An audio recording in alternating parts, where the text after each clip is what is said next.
Segment में हम लोग डिस्कस करने वाले हैं एक बहुत ही इंपॉर्टेंट और इंटरेस्टिंग टॉपिक का नाम है द माइकलसन मोरले एक्सपेरिमेंट। ये वर्ल्ड फेमस एक्सपेरिमेंट था और इस एक्सपेरिमेंट पे बहुत सारे वैज्ञानिकों की उम्मीदें टिकी हुई थी। क्यों टिकी हुई थी? पिछले लेक्चर में द ईथर हाइपोथेसिस में मैंने ये बात बताया था। पर इंटरेस्टिंग बात यह है कि ये एक्सपेरिमेंट पूरी तरह से फेल हो गया। माने जिस ऑब्जेक्टिव को सर्व करने के लिए एक्सपेरिमेंट किया जा रहा था वो बिल्कुल उसको सर्व नहीं कर पाया और ये एक्सपेरिमेंट पूरी तरह से फेल हो गया। और इंटरेस्टिंग बात यह है कि इस एक्सपेरिमेंट का फेल होना इसकी सबसे बड़ी सफलता थी। शायद अगर ये एक्सपेरिमेंट अपने ऑब्जेक्टिव को फुलफिल कर लेता, फेल ना होता, तो उतना फिजिक्स में क्रांति नहीं आ पाता। लेकिन इस एक्सपेरिमेंट का फेल होना फिजिक्स में के लिए बहुत ही मतलब एक क्रांतिकारी हुआ। फिजिक्स को एक नया डायरेक्शन मिला इस एक्सपेरिमेंट के फेल होने से। कैसे डायरेक्शन मिला और किसने डायरेक्शन दिया? तो ये तो आप नाम जानते हैं, अल्बर्ट आइंस्टाइन ने फिजिक्स को एक नए डायरेक्शन में मोड़ा और वो इसी एक्सपेरिमेंट के फेल होने के बाद उन्होंने ऐसा किया। कैसे, वो पूरा हम लोग स्टेप बाय स्टेप समझेंगे। ठीक है, ये जो टॉपिक है, ये टॉपिक आपके जो बीएससी 4th सेमेस्टर फिजिक्स का पेपर है, perspective of modern physics and basic electronics, तो part A perspective of modern physics में यहां पे मेंशन है Michelson Morley experiment and its significance of null result. Null result मतलब इसका जो नल जीरो रिजल्ट आया, जो एक्सपेरिमेंट फेल हो गया, तो इसका सिग्निफिकेंस क्या हुआ। ये फिजिक्स का एक ऐसा इकलौता एक्सपेरिमेंट है जिसने फेल होने के बाद बहुत ही मतलब इसका फेल होना ही फिजिक्स की सबसे बड़ी सफलता आप कह लीजिए है।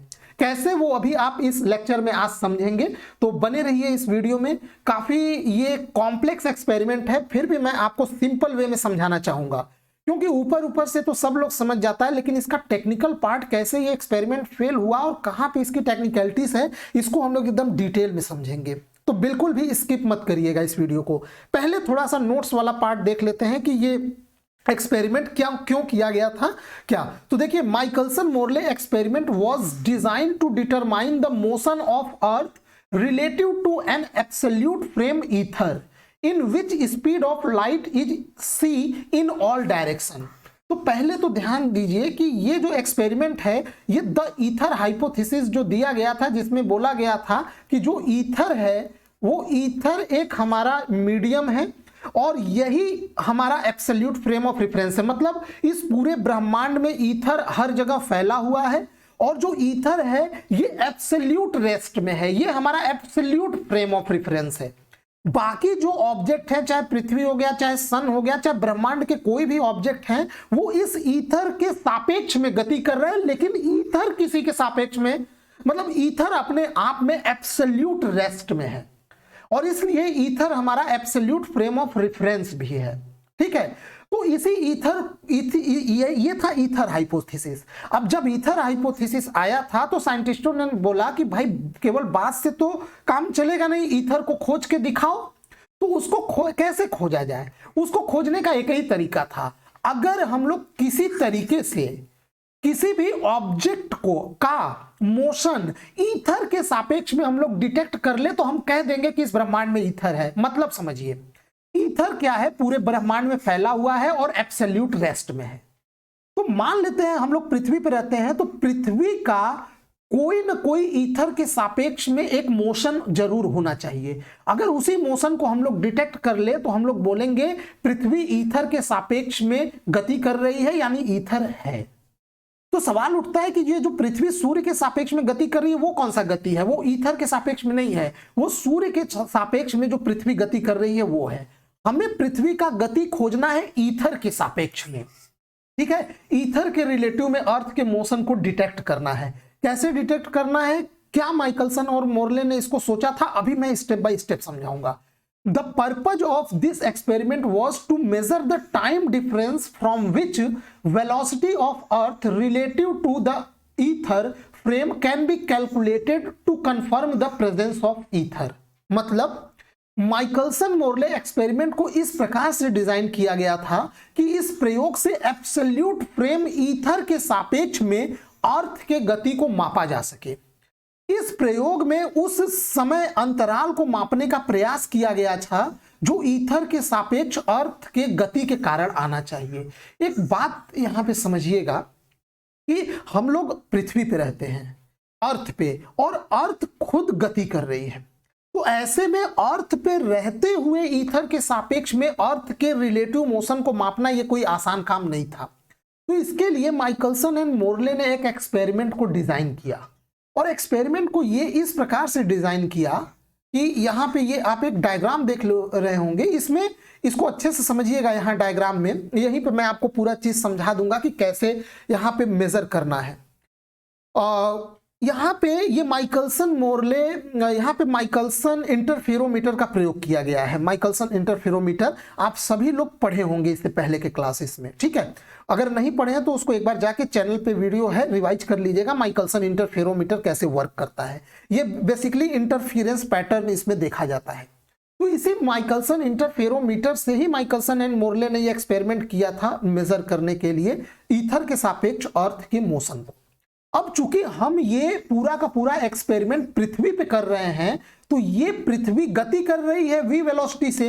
ये मान लीजिए ये जो ये v वेलोसिटी है, ये किसका है? ये अर्थ का स्पीड है। देखिए एक बात ध्यान दीजिएगा, अर्थ का जो स्पीड है, यहाँ पे मैंने यहाँ पे मेंशन किया है कि यहाँ पे let the velocity of apparatus यानी earth relative to fixed ether is v, यानी ईथर के सापेक्ष में जो पृथ्वी का गति हो रहा है वो मान लेते हैं वो v वेग से हो रहा है। क्लियर है ना? v वेग से गति हो रहा है। तो अब यहाँ पे क्या है कि यहां से ये एक लाइट सोर्स है, इस लाइट सोर्स से प्रकाश चला। पहले इंटरफेरोमीटर का मैं बेसिक फंक्शन बता रहा हूं।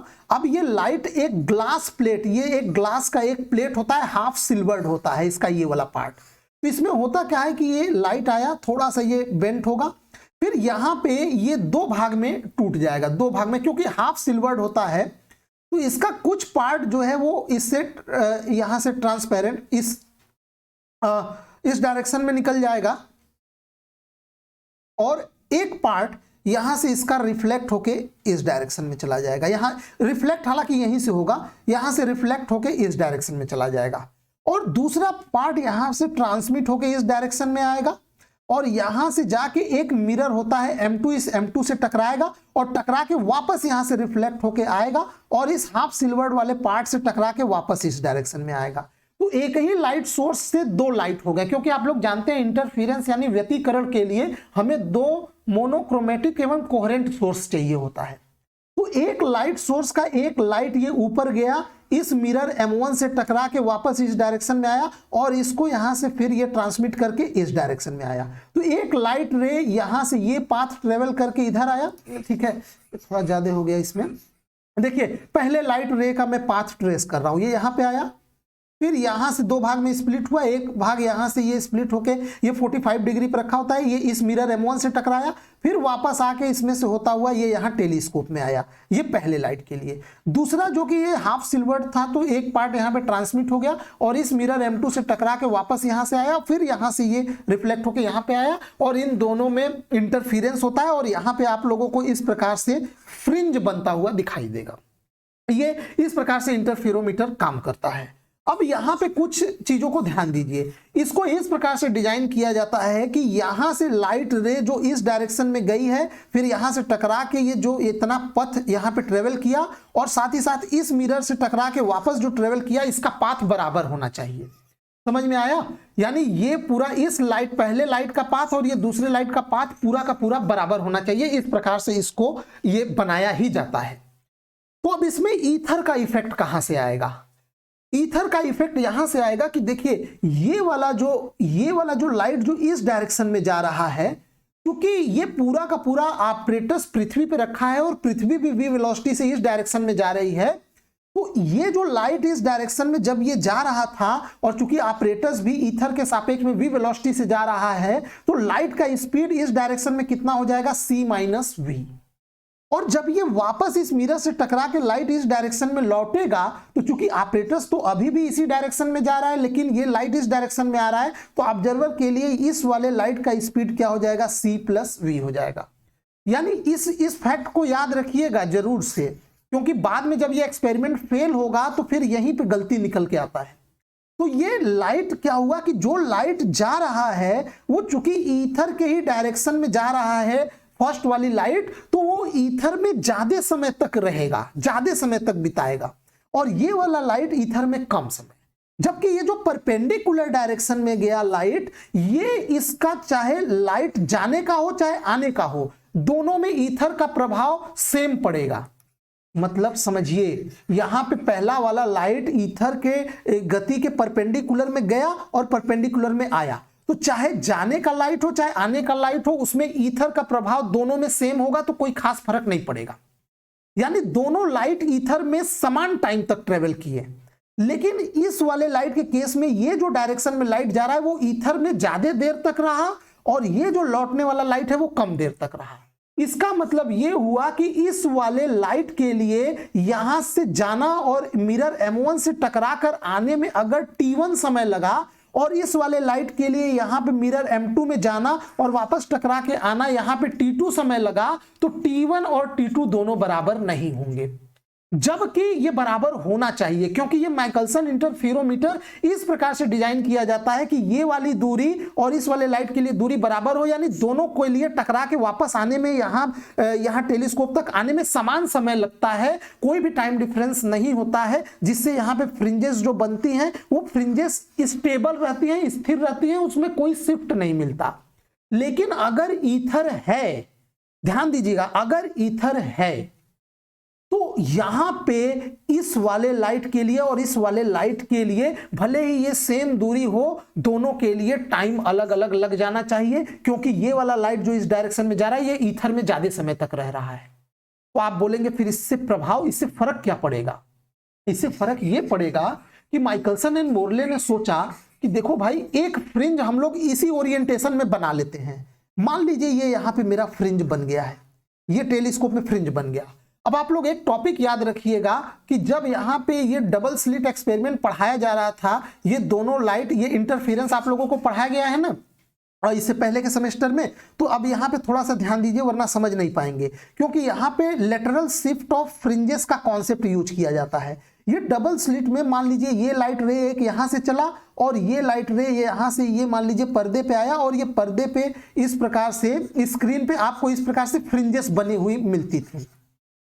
ठीक है, अब आप लोग लेटरल शिफ्ट ऑफ फ्रिंजेस में पढ़े हैं कि अगर कोई ग्लास का टुकड़ा, कोई ग्लास यानी कांच का टुकड़ा किसी एक लाइट के पथ में आप रख दें, तो पूरा का पूरा फ्रिंज जो है वो उस लाइट वाले पथ के अकॉर्डिंग शिफ्ट हो जाता है जिस लाइट वाले के पथ में ये ग्लास का टुकड़ा रखा गया है। मैं फिर से बता रहा हूं, जिस लाइट रेस के पाथ में ये जो ग्लास का एक टुकड़ा रखा गया है, मान लीजिए कोई पर्टिकुलर एक्स थिकनेस का, तो इस टुकड़े को रखते ही पूरा का पूरा फ्रिंज जो है उसी लाइट की ओर शिफ्ट होता है जिस लाइट वाले पाथ में ये ग्लास का टुकड़ा रखा जाता है।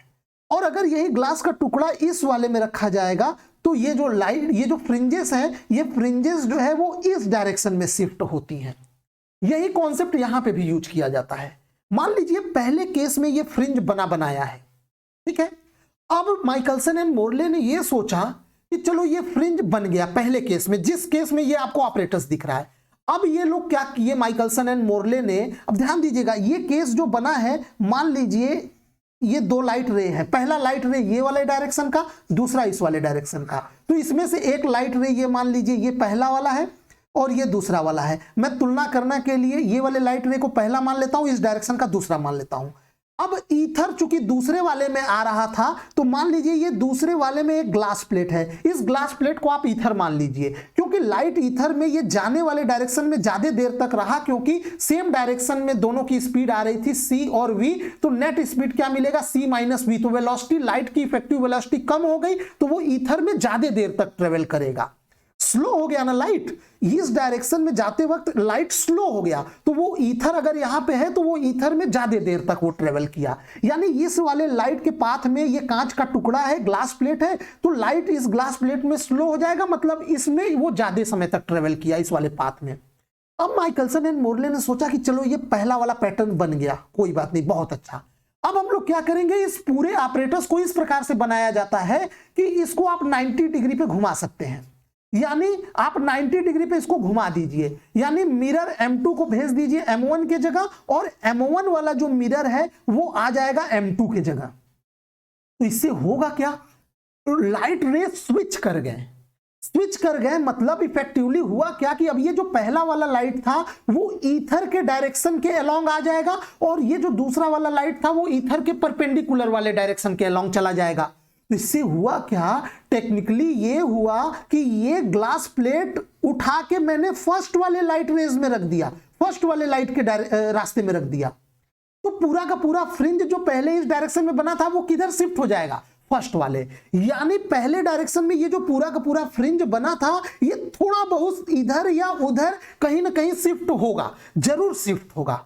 ये इनका मानना था कि अगर मैं इसको 90 डिग्री पे घुमाऊंगा तो ठीक है, क्योंकि लाइट का डायरेक्शन स्विच करेगा। जो लाइट पहले परपेंडिकुलर था वो ईथर के डायरेक्शन में आएगा, जो पहले ईथर के डायरेक्शन में था वो ईथर के गति के डायरेक्शन के परपेंडिकुलर जाएगा। ठीक यही वाला केस होगा इसमें लेटरल शिफ्ट ऑफ फ्रिंजेस का।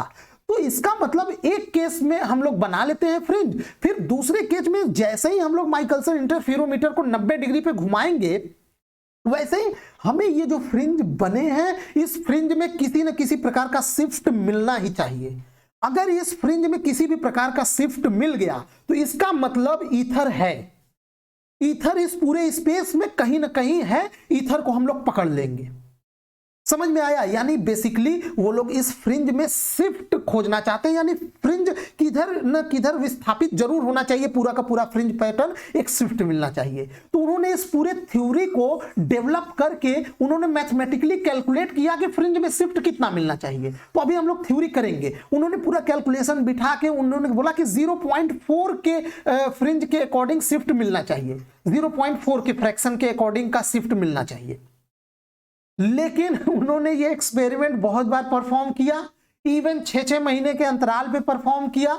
क्यों 6-6 महीने के अंतराल पे परफॉर्म किया कि भाई चलो अच्छा मान लो ये सन है, पृथ्वी ये घूम रही है, मान लीजिए अभी हमने जो एक्सपेरिमेंट किया पृथ्वी इधर थी तो पृथ्वी का गति का डायरेक्शन इधर है, मान लो ईथर भी अगर इधर ही डायरेक्शन कर रहा, इसी के डायरेक्शन में अलाइंग है तो यहां सेम है, तो मान लो शिफ्ट नहीं मिल पा रहा है, कोई प्रॉब्लम है, तो 6 महीने बाद अर्थ जब यहां पे इस डायरेक्शन में आएगा तो ईथर तो अभी भी उधर होगा, तो शायद यहां पे पकड़ा जाए ईथर, लेकिन कहीं नहीं पकड़ाया ईथर, किसी भी प्रकार का कोई शिफ्ट नहीं मिला फ्रिंज में, और ये एक्सपेरिमेंट फेल हो गया। तो गलती कहां पे हुई थी, अब बहुत इंटरेस्टिंग चीज बता रहे हैं, गलती कहां पे हुई थी अब इसको पकड़िए। सभी साइंटिस्ट जब ये एक्सपेरिमेंट फेल हुआ तो सब लोग अपना जो है छाती पीटने लगे और कहने लगे कि भाई यार गलती हम ही लोग से हो रही है, यानी ये एक्सपेरिमेंट सही है, ईथर भी है, गलती हम लोग से हो रही है कि हम लोग अपने इंस्ट्रूमेंट से ईथर को नहीं माप पा रहे हैं। दुनिया भर का तर्क दे रहे थे कि हो सकता है ईथर भी गति कर रहा हो, या फिर हमारे इंस्ट्रूमेंट में त्रुटि हो जिसलिए हम लोग ईथर को नहीं माप पा रहे हैं। ये दुनिया भर का ये लोग एक्सपेरिमेंट को सही ठहराने के पक्ष में दुनिया भर का तर्क दे रहे थे सब लोग। लेकिन एक साइंटिस्ट ऐसे थे जिनका ध्यान इन सबसे हट के एक दूसरे जगह पे गया, और उन्होंने बोला कि भाई मुझे इस पे बात ही नहीं करना है कि ईथर है कि नहीं है। आप लोग एक बहुत बेसिक गलती कर रहे हो इस एक्सपेरिमेंट में। गलती ये कर रहे हो कि लाइट जब इस डायरेक्शन में जा रहा है तो आप लोग लाइट का वेलोसिटी c-v ले रहे हो, और जब इस डायरेक्शन में लाइट जा रहा है तो लाइट का वेलोसिटी ऑब्जर्वर के हिसाब से c+v ले रहे हो। उन्होंने बोला गलती यहीं पे है, यानी आपका जो एक्सपेरिमेंट जिस फंडामेंटल पे खड़ा है वही पूरा गलत है। लाइट की वेलोसिटी इनवेरिएंट होती है, मतलब चाहे आप लाइट के डायरेक्शन में गति करिए चाहे लाइट के विपरीत डायरेक्शन में गति करिए, लाइट की वेलोसिटी हमेशा c होती है। ऐसा थोड़ी होता है कि कोई एक व्यक्ति c वेलोसिटी से गति कर रहा हो और दूसरा व्यक्ति भी c वेलोसिटी से गति कर रहा हो सेम डायरेक्शन में, तो एक दूसरे के सापेक्ष में उनका वेलोसिटी 0 दिखाई देगा, 0 नहीं दिखाई देगा। इवन यहां पे उल्टा भी सही है, अगर एक व्यक्ति इस डायरेक्शन में, जैसे सोचिए कि एक व्यक्ति मान लीजिए इस डायरेक्शन में c वेलोसिटी से गति कर रहा है लाइट, और दूसरा व्यक्ति इस डायरेक्शन में भी लाइट की वेलोसिटी c से गति कर रहा है, तो इसके सापेक्ष में इसकी वेलोसिटी c+c यानी ट्वाइस c थोड़ी दिखाई देगा। कोई भी व्यक्ति या कोई भी वस्तु लाइट के वेलोसिटी से ज्यादा तेज गति कर ही नहीं सकता, ये तो बहुत बड़ा प्रॉब्लम खड़ा हो जाएगा। तो उन्होंने बोला भले ही अपोजिट डायरेक्शन में गति करे, लेकिन लाइट की वेलोसिटी आप सीधे c+c करके 2c नहीं दिखा सकते, मतलब लाइट की जो वेलोसिटी है वो c उसकी मैक्सिमम लिमिट है, इवन ये इनवेरिएंट है, कांस्टेंट है। लाइट की वेलोसिटी ना तो आप इससे कम माप सकते हैं ना तो इससे ज्यादा माप सकते हैं, वो हमेशा इतना ही रहता है, कांस्टेंट रहता है। ये कि यूनिवर्सल कांस्टेंट है, यानी आपका गलती यहीं पे हो गया है। इसी चीज को मानते हुए आइंस्टाइन ने जब लाइट के वेलोसिटी को इनवेरिएंट किया तो उन्होंने स्पेशल थ्योरी ऑफ रिलेटिविटी की नींव रखी। और आपको जान के आश्चर्य होगा, जैसे ही उन्होंने लाइट को इनवेरिएंट रखा वहां पे टाइम जो है वो वेरी करने लगा। माने एक नया चीज निकल के आया, जो हम लोग पहले सोचते थे कि टाइम नहीं बदल सकता, मास किसी का नहीं बदल सकता, ये सब बदलने लगे। यानी अगर ब्रह्मांड में आप दो अलग अलग छोर पे रह रहे हैं तो हो सकता है ब्रह्मांड में दो अलग अलग जगह पे टाइम अलग स्पीड से चले, यहां पे टाइम स्लो हो, यहां पे टाइम फास्ट हो।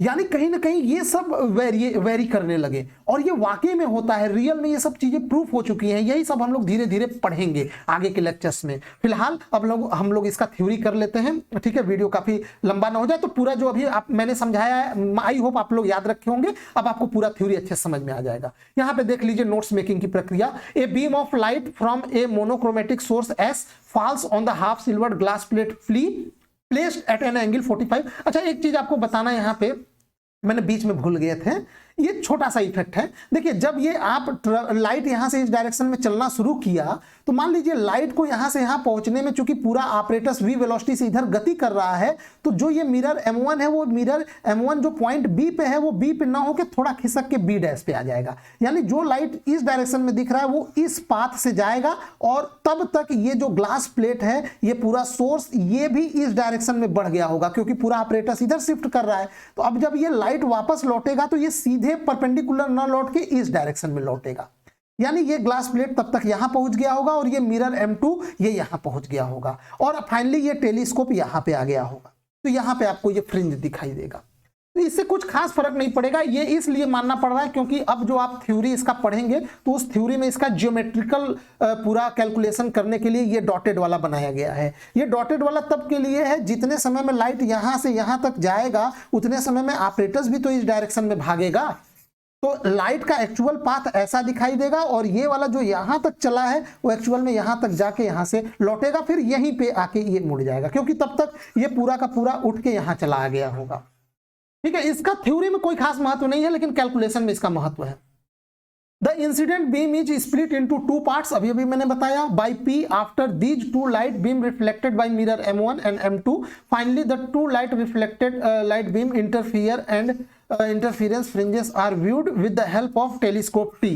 ठीक है, आप लोग नोट्स बना लीजिएगा। एक वर्डी प्रकाश स्रोत S से चलने वाली प्रकाश बिंदु P पर 45 अंश पे रखे हाफ सिल्वर्ड ग्लास प्लेट से टकराकर दो भागों में बढ़ जाती है, जो आगे चलकर दर्पण M1 तथा M2 से परावर्तित होकर आपस में मिलकर व्यतिकरण फ्रिंजेस बनाती हैं, जिसे टेलीस्कोप T के माध्यम से देखा जा सकता है। ठीक है, अब हम लोग इसका थ्योरी करेंगे। तो आप पूछेंगे किस चीज की थ्योरी? अरे भाई, ये पूरा थ्योरी डेवलप करके हमें थ्योरेटिकली कैलकुलेट करना है कि फ्रिंज में कितने का शिफ्ट आएगा जब हम लोग इसको पूरा 90 डिग्री तक इसको घुमा के पूरा एक्सपेरिमेंट परफॉर्म करेंगे। यानी फ्रिंज में शिफ्ट कितना आना चाहिए उसको हम लोग पहले थ्योरेटिकली कैलकुलेट कर लेंगे कि भाई देखिए, पूरा थ्योरी हम लोग इसका करके हम लोग पता किए कि भाई फ्रिंज में शिफ्ट इतना का आना चाहिए। तो जब एक्सपेरिमेंट हम लोग परफॉर्म करेंगे तो एक्सपेरिमेंट में भी हम लोग देखेंगे कि वाकई में फ्रिंज इतना शिफ्ट हो रहा है कि नहीं। अगर थ्योरी से इतना शिफ्ट आया है और एक्सपेरिमेंट से भी इतना का शिफ्ट हमें दिखाई दे रहा है स्क्रीन पे, तब तो अच्छा है, और नहीं दिखाई दिया तब तो फिर देखते हैं क्या होता है। PA was pointed in the direction of earth motion, PB was pointed perpendicular to this motion। वो मैंने आपको बताया, दो लाइट रे। यहाँ पे देखिए दो लाइट रे, अब नाम से बताया जा रहा है भाई। यहाँ पे देखिए एक लाइट रे P से A के डायरेक्शन में, ये P से A के डायरेक्शन में गया, फिर टकरा के वापस A से P में आया, दूसरा P से B डायरेक्शन में गया, फिर B से वापस P के डायरेक्शन में आया, फाइनली यहाँ टेलीस्कोप पे आके ये लोग मिलके व्यतिकरण यानी इंटरफियरेंस किए।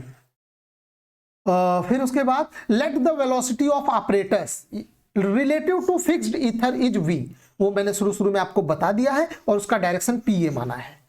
तो उसी डायरेक्शन में लाइट का स्पीड c माइनस v दिखाई देगा। Relative speed of light by light रे ट्रेवलिंग अलोंग P से A के डायरेक्शन में जाएंगे तो c माइनस v दिखाई देगा, और वापस रिटर्न यानी A से P के डायरेक्शन में जाएंगे तो c प्लस v दिखाई देगा। यहां पे देखिए हिंदी में देख लीजिएगा, माना ईथर के सापेक्ष पृथ्वी का वेग PA दिशा में v है अतः पीए दिशा में लाइट का सापेक्ष वेग c माइनस वी होगा, जबकि एपी दिशा में दर्पण M2 से टकराकर वापस आने वाले लाइट का सापेक्ष वेग c प्लस वी होगा। मान लेते हैं पीए से पीबी तक की दूरी d है, ठीक है। तो time taken by light to travel from P to A, ये देखिए P से A, ये वाला यहाँ P से इस डायरेक्शन में A वाला, तो क्या हो जाएगा, ये टाइम बराबर आप जानते हैं दूरी बटे चाल। तो देखिए P से A डायरेक्शन में जो टाइम लगेगा, यानी लाइट जब यहाँ P से A तक गया तो जो टाइम लगेगा वो टाइम हो जाएगा दूरी d बटे चाल c माइनस वी जाने वाले लाइट के लिए, और वापस रिटर्निंग वाले लाइट के लिए टाइम लगेगा d बटे c प्लस वी, क्योंकि इसमें चाल c प्लस वी हो गया है, ठीक है। तो टोटल टाइम कितना लगेगा, दोनों को जोड़ देंगे, ठीक है। तो यहां पे टोटल टाइम आ जाएगा P से A और वापस A से P तक आने वाले लाइट का, ठीक है। इसका टाइम हम निकालेंगे, फिर इसका भी टाइम निकालेंगे और दोनों का टाइम डिफरेंस निकालने वाले हैं, ठीक है। थ्योरी पता है ना क्या करना है, इसका टाइम जाने का फिर आने का, फिर इसका टाइम जाने का फिर आने का, इसका टाइम मान लीजिए T1, इसका टाइम T2, तो T1 माइनस T2 बराबर नहीं होगा, बराबर नहीं होना चाहिए, तो T2 माइनस T1 या T1 माइनस T2 निकाल लेंगे। जितना आएगा डेल्टा T, उतने डेल्टा T में लाइट कितना दूरी ट्रेवल करेगा और उसके दूरी के अनुसार फ्रिंज में कितना शिफ्ट होगा वो हम लोग कैलकुलेट करेंगे। तो वही हम लोग करने वाले हैं। तो देखिए यहाँ पे दोनों टाइम को जोड़ दीजिए, ठीक है। थोड़ा वीडियो लंबा हो जाएगा लेकिन ये इंपॉर्टेंट टॉपिक है। तो यहाँ पे ये दोनों टाइम को हमने जोड़ दिया, ठीक है। तो यहाँ पे total time taken by light travel from P to A and back A to P is equal to this. अब चूंकि इसको हम लोग थोड़ा सिंप्लीफाई करेंगे तो यहाँ पे हम लोग बाइनोमियल थ्योरम लगाएंगे इस वाले फैक्टर में। यहाँ c स्क्वायर कॉमन ले लीजिए तो 1 minus v square by c square आएगा। तो बाइनोमियल थ्योरम ये ऊपर जाएगा तो ये पावर में -1 आ जाएगा। अब यहाँ पे बाइनोमियल थ्योरम आप लोग जानते हैं 1 plus x to the power n क्या होता है, 1 plus n x plus n minus 1 x square by factorial 2 plus other higher order terms आते हैं, ये बढ़ता जाएगा इसी तरह। लेकिन हम लोग क्या करेंगे, केवल दो ही लीनियर टर्म तक कंसीडर करेंगे, बस दो टर्म तक, लीनियर टर्म तक। तो 1 प्लस एन एक्स, तो जैसे ही 1 प्लस एन एक्स करेंगे तो यहाँ 1 प्लस, यहाँ माइनस है, ये माइनस इस माइनस को प्लस कर देगा और n यानी 1 यहाँ पे आ जाएगा 1 plus v square by c square. इसको इक्वेशन 1 मानिए। अब हम लोग दूसरे वाले पाथ के लिए लेते हैं। Now consider the light ray moving upward from P to B, it will strike mirror M1 at not at B but B dash due to motion of earth. If T1 is the time taken by light starting from P to reach M1 then PB dash equal to CT1। देखिए यहां पे समझिए, यहां पे देखिए, देखिए यहाँ पे जब ये लाइट यहाँ से चलना शुरू करेगा तो ये लाइट को जाके टकराना चाहिए बी पे, लेकिन चूंकि तब तक ऑपरेटर इस डायरेक्शन में वी वेलोसिटी से भाग जाएगा तो यहाँ से यहाँ तक मान लीजिए इसको पहुंचने में अगर T1 समय लगा तो दूरी बराबर चाल गुणे समय। तो यहाँ से P से लेके B डैश तक की दूरी बराबर चाल। चाल क्या था, लाइट का चाल C इंटू समय कितना था T1। लेकिन इस दौरान ये P पॉइंट, ये B जो है ये मिरर B डैश तक किस वेलोसिटी से पहुंचा, V। तो यहाँ B से B डैश तक की दूरी बराबर चाल यानी V इंटू टाइम T1। बात समझे कि नहीं। T1 समय में ये लाइट P से B डैश तक पहुंचा, लेकिन उसी T1 देखिए T1 समय में ये लाइट अपने वेलोसिटी C से P से B डैश तक पहुंचा, लेकिन उसी T1 समय में ये पॉइंट B यानी मिरर, ये M1 का मिरर का पॉइंट B डैश पे पहुंचा उसी T1 समय में, लेकिन किस वेलोसिटी से, V वेलोसिटी से, ठीक है। तो यहाँ पे हम लोग यहाँ पे मेंशन कर दिए इस दोनों को, ठीक है। यहाँ पे देखिए हाँ PB dash equal to CT1 and BB dash equal to VT1। अब इसके बाद हम लोग क्या करने वाले हैं, so the total path of the light until it returns to P, यानी देखिए यहाँ P से गया ये B डैश तक, P से B डैश तक और वापस B डैश से जब ये P तक आएगा, P डैश तक आएगा तब कितना लगेगा, तो वो B डैश P डैश। तो इसको हम लोग दो भागों में कर देते हैं, B dash plus B dash P dash. यहाँ पे देखिए टोटल बार बार करना, देखिए यहाँ से P से ये B डैश गया, फिर वापस B डैश से P डैश आया, यही टोटल इसको हम लोग जोड़ रहे हैं, ठीक है। तो यहाँ पे ये हमने ये टोटल जोड़ दिया है इसको, ये देखिए ये हो गया ये। और ये दोनों बराबर होगा क्योंकि ये ईथर के डायरेक्शन के परपेंडिकुलर जा रहे हैं, तो जो जाने वाला जितना समय लेगा वही उतना ही आने वाला भी, दोनों ये बराबर होंगे। तो twice P dash B dash, ठीक है, ये दोनों बराबर होंगे। अब हम लोग चूंकि वहां पे वो एक राइट एंगल ट्रायंगल बन रहा है, तो पाइथागोरस प्रमेय हम लोग लगा देते हैं, पी बी डैश का square equal to P N square plus N B dash square. अब आप लोग बकायदे वहां पे डायग्राम देख के कर लीजिएगा, वहां पे एक राइट एंगल ट्रायंगल बन रहा है और उस ट्रायंगल में हम लोग पाइथागोरस प्रमेय लगा देते हैं। पी बी डैश का दूरी सी टी वन है और बी बी डैश का वी टी वन है और पी बी क्या है, डी स्क्वायर, वही तो हमें चाहिए। पी बी यहाँ पे देखिए, ये पी बी ये वाला, यहाँ पे देखिए इस वाले ट्रायंगल में हम लोग पाइथागोरस प्रमेय लगा देते हैं, ठीक है, इस वाले ट्रायंगल में, यानी इसका स्क्वायर इक्वल टू ये वाला स्क्वायर प्लस ये वाला स्क्वायर, ये वाली दूरी ये बी बी डैश है और ये वाला दूरी हम लोग निकालेंगे और ये वाला सी टी वन है, ठीक है, ये दूरी हम लोग निकाल लेते हैं। तो यहाँ पे देखिए क्या हो जाएगा, उसी डी का मान हम लोग यहाँ पे निकाल लेते हैं। हाँ, तो यहाँ से ये डी, एक्चुअल में डी नहीं, हम लोग यहाँ से टी वन का मान निकालेंगे, टाइम चाहिए ना, तो डी के टर्म्स में ये टी वन का मान आ गया, डी तो पता ही है, टी वन का मान आ गया, ठीक है।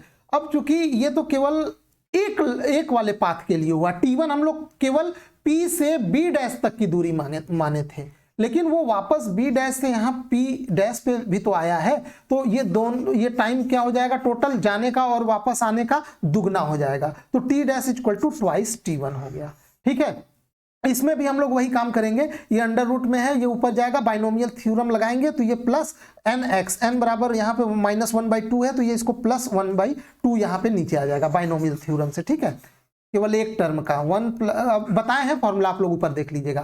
तो ये टी और टी डैश आ गया, देखिए, तो यहाँ पे ये जाने वाला और आने वाला का टाइम ईथर के डायरेक्शन में टी था और परपेंडिकुलर में जाने और आने का टाइम कितना था, टी डैश, दोनों बराबर होना चाहिए, लेकिन ईथर के कारण बराबर नहीं होगा, तो वो डेल्टा टी बराबर कितना आएगा, टी माइनस टी डैश आएगा, टी ज्यादा होगा क्योंकि ईथर उसी डायरेक्शन में पड़ रहा था जिसमें टाइम टी लग रहा था।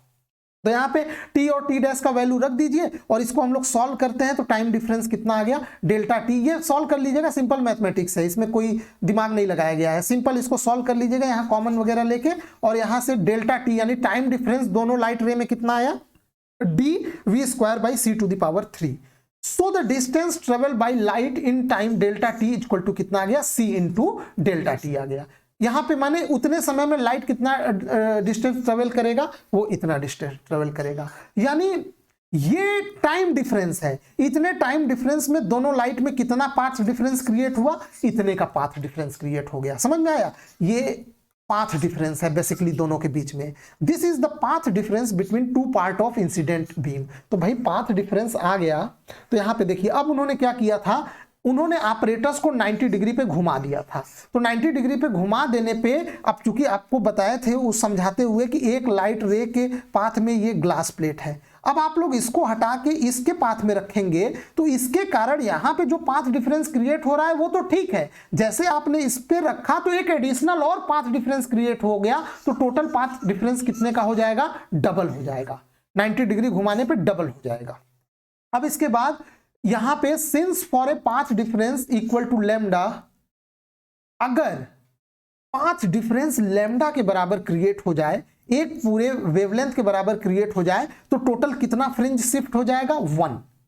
तो आप लोग इंटरफेरेंस में फॉर्मूला जानते हैं, पाथ डिफरेंस इक्वल टू क्या इतना होता है, एन लैम्डा। तो मान लेते हैं एन फ्रिंजेस का शिफ्ट हुआ है, और लैम्डा क्या है, वही लाइट, मोनोक्रोमेटिक लाइट जो सोडियम लैंप हमने यूज किया है या कोई भी लाइट सोर्स यूज किया है वो है, सोडियम लैंप नहीं, जो भी लाइट हम लोग यूज करेंगे उसका वेवलेंथ है। तो पाथ डिफरेंस कितने का मान लेते हैं, एन लैम्डा का, तो पाथ डिफरेंस कितना आया है, इतना, मतलब कहने का मतलब जो पाथ डिफरेंस वहां पे आया है, ये path difference is equal to n lambda, यही तो इंटरफेरेंस का कंडीशन होता है, path difference equal to n lambda. N lambda number of fringe shift है और लैम्डा वेवलेंथ है, तो यहां से आप लोग वैल्यू निकालेंगे किसका, एन का। अब यहाँ पे सब मान रख दीजिए, अपने इंटरफेरोमीटर में माइकलसन एंड मोरले ने डी का मान लिया था 11 मीटर, इसको सेंटीमीटर में बदल लीजिए 1100 सेंटीमीटर। वी का वेलोसिटी अर्थ का जो है 3 × 10⁶ सेंटीमीटर प्रति सेकंड हम लोग रखते हैं।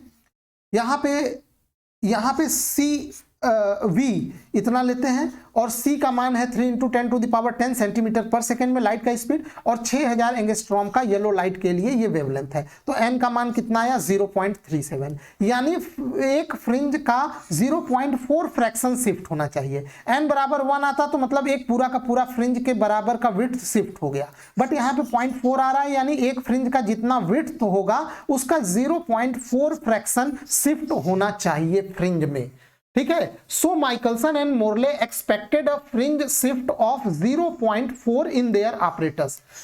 ये n मतलब समझ रहे हैं ना, n बराबर 1 आता तो मतलब एक फ्रिंज की जितनी मोटाई है उतना का शिफ्ट होता फ्रिंज में, लेकिन 0.4 आया है, यानी एक फ्रिंज की मोटाई मान लीजिए, एक फ्रिंज की मोटाई चलिए मान लीजिए 1 मिलीमीटर है, तो इस पूरे एक्सपेरिमेंट में कितना का शिफ्ट आना चाहिए था, 0.4 मिलीमीटर का शिफ्ट आना चाहिए था। ये उन्होंने सोचा था जब उन्होंने 90 डिग्री रोटेट किया होगा तो, बट ऐसा कुछ भी नहीं आया। दिस यानी ये एक्सपेरिमेंट फेल रहा, किसी भी प्रकार का कोई शिफ्ट नहीं मिला। This negative result suggest that it is impossible to measure the speed of earth relative to ether, therefore the effect of ether was untraceable and hence the absolute motion of a frame of reference in ether could not be detected। समझ में आया ना, experiment fail हो गया, यानी ether वगैरह ऐसा ether जैसा कुछ नहीं है। अब बात ये आता है कि भाई इसका ये भी पूछता है एग्जाम में कि इसके निगेटिव रिजल्ट का एक्सप्लेनेशन दीजिए, कौन इसका एक्सप्लेनेशन दिया था successful.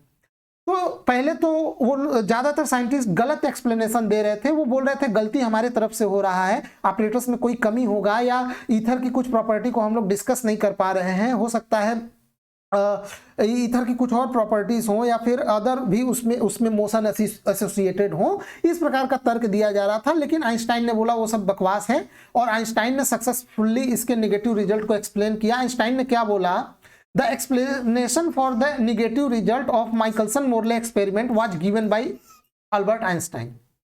Einstein proposed that the speed of light is invariant. That means the speed of light in space is a universal constant and does not depends on the motion of source, observer or the medium। यानी ये जो आप लोग मान रहे हो कि c-v light का स्पीड हो सकता है डायरेक्शन के अनुसार, या c+v हो सकता है, ये पूरी तरह से गलत है। ऐसा होता ही नहीं है। लाइट का जो है ये मैक्सिमम और कांस्टेंट थ्रेशोल्ड है, ठीक है। लाइट किसी भी ऑब्जेक्ट की वेलोसिटी लाइट से ज्यादा हो ही नहीं सकती, तो ये c+v कहां से आ गया, तो यानी गलती यहीं पे थी, और इसी को ध्यान में रखते हुए फिर उन्होंने अपनी थ्योरी दी थी, ठीक है। हिंदी में देखें, माइकलसन-मोरले प्रयोग के ऋणात्मक परिणाम को आइंस्टाइन ने समझाने का प्रयास किया। आइंस्टाइन ने सुझाव दिया कि प्रकाश की चाल इनवेरिएंट होती है, अर्थात स्पेस में प्रकाश की चाल एक सार्वत्रिक नियतांक होती है जो प्रकाश स्रोत अथवा ऑब्जर्वर की गति पर निर्भर नहीं करती है, ठीक। यहां तक माइकलसन-मोरले एक्सपेरिमेंट खत्म होता है। अब आगे हम लोग अल्बर्ट आइंस्टाइन का स्पेशल थ्योरी ऑफ रिलेटिविटी, उसके पोस्टुलेट और उसके जो कॉन्सिक्वेंस, जो भयंकर कॉन्सिक्वेंस हुए, जो आप लोग यहाँ पे time dilation, length contraction, even जो टाइम ट्रेवल, ये सब का कॉन्सेप्ट आता है, ये सब उसी थ्योरी से जुड़ा है, उसको हम लोग पढ़ेंगे, ठीक है। यहां तक के लिए बस इतना ही। वीडियो देखने के लिए आपका बहुत बहुत धन्यवाद।